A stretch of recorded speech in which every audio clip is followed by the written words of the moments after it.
नमस्कार रसिक प्रेक्षकांनो, सातारची मार्क्सवाली ताई या चॅनलवर तुमचं मनापासून स्वागत आहे. मित्रांनो, आजचा व्हिडिओ खूपच धक्कादायक आहे. सोशल मीडियावर आपण ज्यांना हसताना बघतो, ज्यांचे लाखो फॉलोअर्स असतात, त्यांच्या वैयक्तिक आयुष्यात नेमकं काय सुरू असतं? मित्रांनो, ही गोष्ट आहे तेलंगणातील अवघ्या 20 वर्षाच्या एका प्रसिद्ध यूट्यूबरची. मित्रांनो, तिच्याच पतीने तिची क्रूर हत्या केली. आज संपूर्ण देशाला हादरवून टाकणारी ही एक सत्य घटना आहे. एका बाजूला तिचं करिअर बहरत होतं आणि दुसऱ्या बाजूला तिच्याच घरात तिचा काळ दबा धरून बसला होता. नेमकं काय घडलं? चला मी तुम्हाला सगळं सांगते. मित्रांनो, तेलंगणातील ही वैष्णवी ही एक अतिशय लोकप्रिय यूट्यूबर होती. तिच्या वैशू अंबा या चॅनलवर 80,000हून अधिक सबस्क्रायबर होते. रोजचे व्लॉग्स, गमतीशीर व्हिडिओ आणि कौटुंबिक क्षण ती रोज शेअर करायची. मित्रांनो, 10 महिन्यापूर्वी वैष्णवीने 24 वर्षीय हरीसोबत प्रेमविवाह केला होता.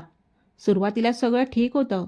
हरी एका सरकारी रुग्णालयात कामाला होता, पण नंतर त्याने ती नोकरी सोडून वैष्णवीसोबत पूर्ण वेळ व्हिडिओ बनवायला सुरुवात केली.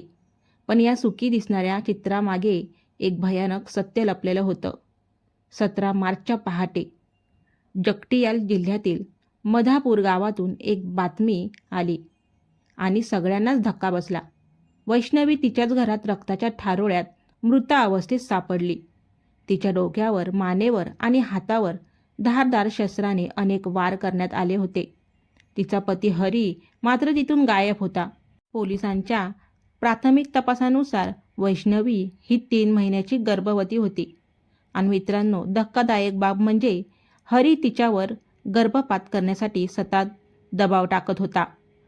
त्यांच्यात हुंड्यावरून आणि घरगुती कारणावरून सतत भांडणं व्हायची. हत्येच्या आदल्या रात्रीही त्यांच्यात कडाक्याचं भांडण झालं होतं आणि रागाच्या भरात तिच्या पतीने आपल्या गर्भवती पत्नीचा आणि पोटात वाढणाऱ्या एका निरागस जीवाचा जीव घेतला. मित्रांनो, या घटनेतून आपल्याला खूप काही शिकण्यासारखं आहे. दिसतं तसं नसतं.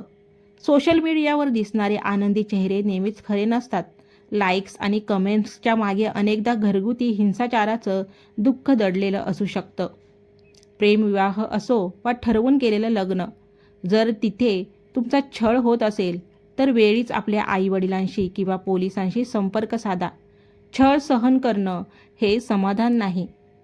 एका क्षणाचा राग 2 आयुष्य आणि एका न जन्मलेल्या बाळाचा बळी घेतो. समाजात अशा घटना घडणं हे आपल्या सर्वांसाठी विचार करायला लावणारं आहे. मित्रांनो, तुम्हाला या घटनेबद्दल काय वाटतं? एका पत्नीचा आणि आई होऊ पाहणाऱ्या तरुणीचा असा अंत होणं किती योग्य आहे? तुमच्या प्रतिक्रिया कमेंटमध्ये नक्की सांगा. ही माहिती जास्तीत जास्त लोकांपर्यंत शेअर करा, जेणेकरून इतर कोणाचं आयुष्य वाचवू शकेल. अशा चालू घडामोडी आणि सामाजिक विषयांसाठी आपल्या चॅनलला नक्की सबस्क्राईब करा. भेटूया पुढच्या व्हिडिओमध्ये. तोपर्यंत स्वतःची काळजी घ्या. तुमची सातारची मार्क्सवाली ताई.